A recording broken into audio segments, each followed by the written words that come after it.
Happy Saturday, happy maulan, happy hapon mga kapakoy. Good news, meron tayong delivery. Tito Bot, Tito Bobot, ito na yung request mong red eye na lutino. Grabe naman ganda oh, parang sakto sa ulan, parang maaraw yun oh. Ganado itong ano natin, tropa natin. No to no? At again, syempre, first time nyo kami napanood dito sa Facebook, YouTube, or TikTok man, this is your Kuya Dan, only sa Dan Cebu na kwento ang ibon at kung ano-ano pa. Welcome! Tito Bot, ito na yung request mo. Again, syempre, biyaheng Santo Mateo to. Rizal, kahit umuulan, palag-palag tayo. Yun, oh.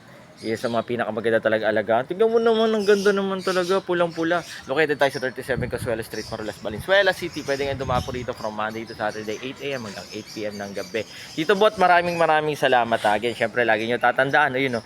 Mas masaya ang buhay pag may ibon sa bahay. Life is happier with birds at home. God bless sa lahat, dalawang Lutino. Siyempre, mga red eye to para sa mga newbies. So, matik, pag Lutino, red eye po. Pero dinideclare natin. God bless sa lahat Bye-bye.